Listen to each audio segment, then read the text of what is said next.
educate and raise the masses, and thus alone a nation is possible. Swami Vivekananda once said.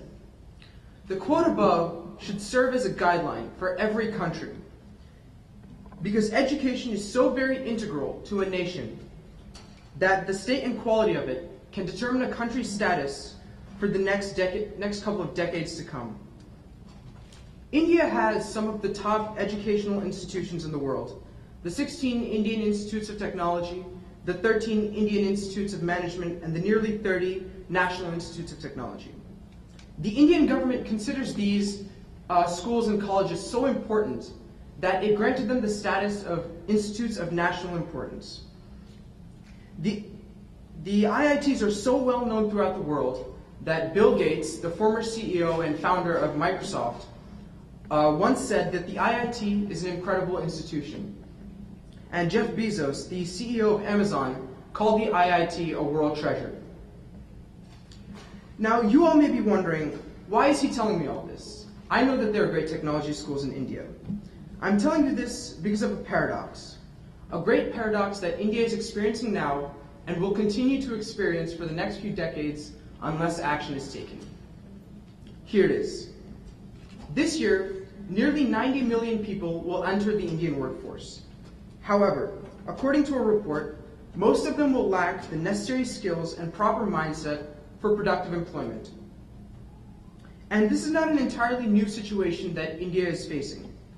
Of India's nearly 1.3 billion population, 550 million people are under the age of 25. However, of those 550 million, only 11% of them are enrolled in tertiary educational colleges, such as engineering colleges or medical colleges. And this 11% is very poor when compared to the world average of 23%. This lack of higher education for a large fraction, nearly 90% of the 20-year-olds in India, is the root of a much more complex problem: income inequality. Yes, the failure of the Indian public education system is leading to a much bigger social issue, and income inequality itself has very serious ramifications. For example, there's a direct relation between inequality and poverty, a very big problem in India. In 2012, it was estimated that nearly 37% of Indians live below the poverty line. That's $1.25 per day, not per hour, but per day. In nations with high inequality, there are also low rates of social goods such as trust among strangers, women's status, and social mobility. So we can see that income inequality comes with a very large negative consequence and a lack of positive outcomes. How can we address this issue? Well, like I said earlier, one of the main causes of this income inequality is the lack of proper public secondary and tertiary educational institutions in India. Those that are going to private secondary schools and private colleges are doing very well, but those that go to government schools are not getting the proper skills necessary to be successful in the workforce. More specifically, skills like communication, leadership, public speaking, and management. In the real world, it's not enough to be an effective engineer that can build a machine or a surgeon that can do a successful transplant. It's also important to be able to communicate those thoughts clearly to another group or an individual. Schools and colleges in India need to incorporate these ideas into their curriculum to create not just the architects of the future, but also the leaders of tomorrow. It is imperative that the Indian government recognize this problem in particular, because fixing the public education system will significantly reduce income inequality and make the wealth of India accessible to all. This will in turn reduce social ills like poverty and increase social goods such as women's rights and even the number of patents issued. India truly is an exceptional country. We're the world's largest democracy. We have continued to astonish the world with our nonviolent protests for independence by our freedom fighters and our mathematical and scientific advancements. But if we want to keep amazing the world, we need to address this problem so we can one day create the India that Mahatma Gandhi and Nehru imagined. Thank you.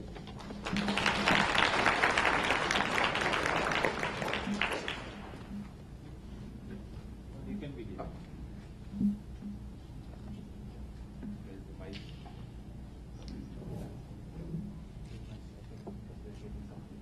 No, I want it from this side. This side, okay.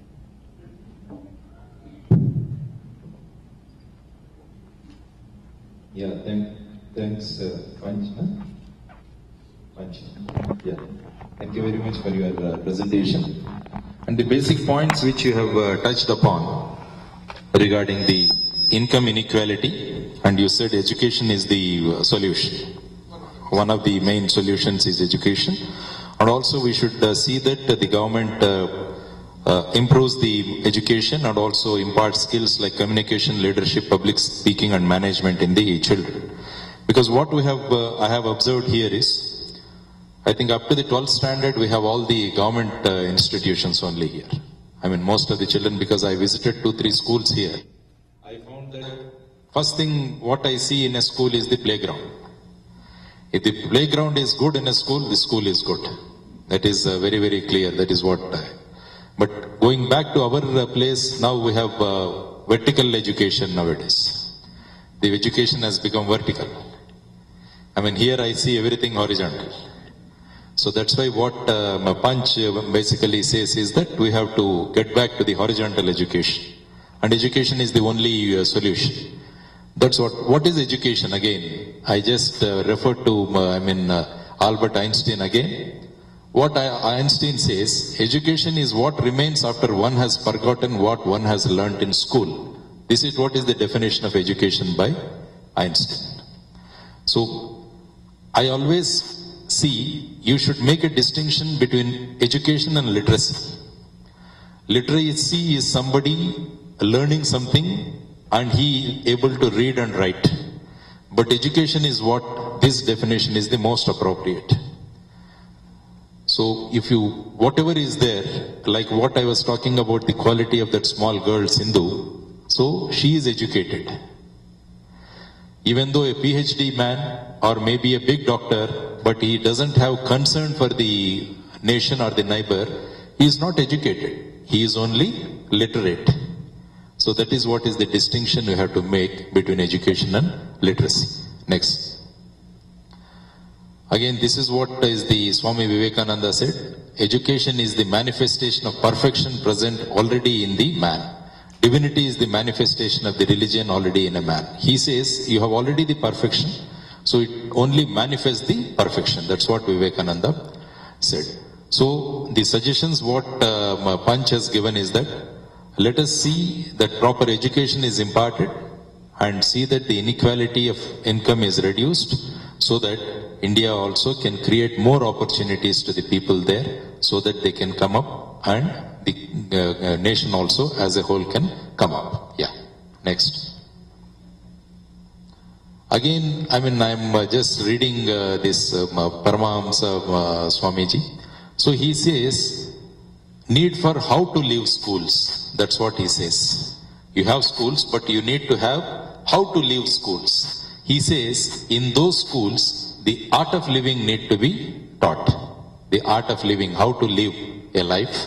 That's what he says. And also balanced development of all human faculties. So my endeavor, I'm making use of this platform also with the permission of Kinnara Foundation. Because what I have seen, because I have interacted with almost 7 lakh students in the states, both the states, Andhra Pradesh and Telangana. What I find, and I completely agree with Panch, that we need to have prepare a man or a student who has all the qualities. So for that, very soon I am planning to start an initiative. It is called Joint for Development Initiative, wherein with the help of the initiative and with the help of people, we want to see that if a student stands, he should be the role model for others. He should have all the qualities that are required in addition to literacy. So like what he said, public speaking, like he said, a good health or good sports facilities, all these things put together, we want to have a facility.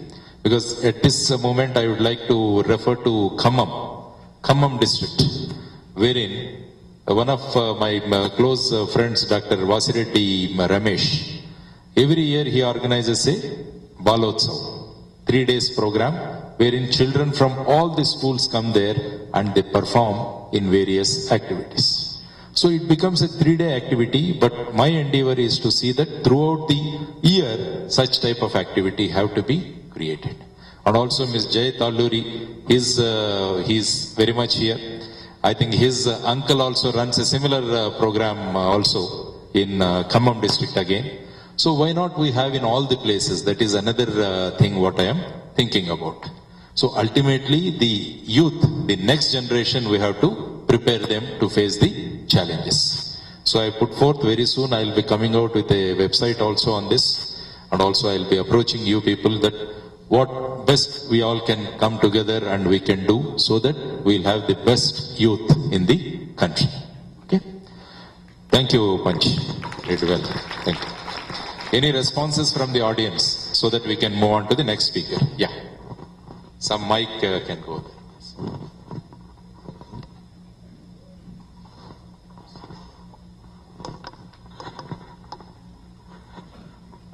So I wanted to thank Panch for putting up a very good presentation. You have done very good analysis and put up all the statistics.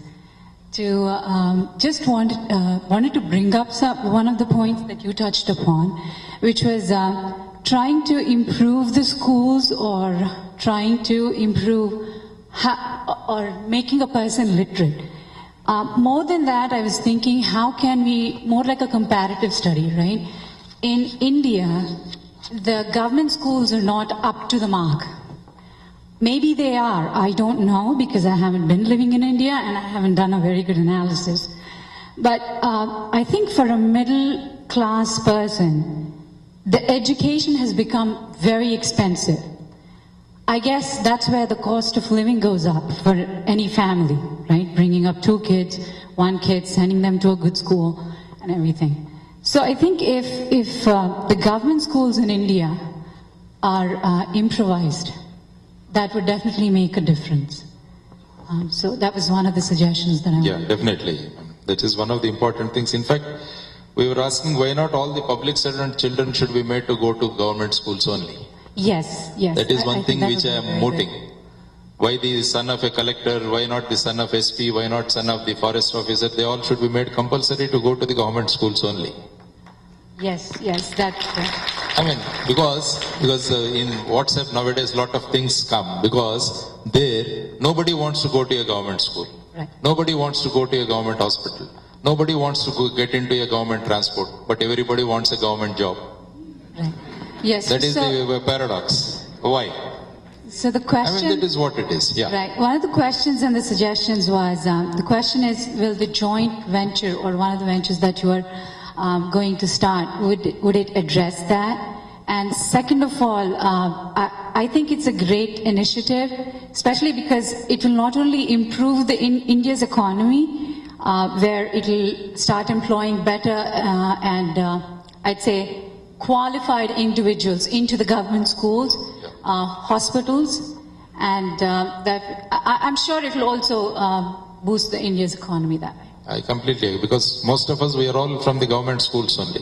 I think all of us, you always vouch with me that we are all from the government schools only. Of late, the thing is, the consumerism has gone into all the fields. Right. Maybe your medical services, maybe your education, so a lot of things. So we need to take back something from here. That's why I visited. I found that till 12th standard, it's all government schools which are doing extremely well. I think most of the children, they are all in the government schools only. Right. Yeah, right. Thank you. Thank you very much.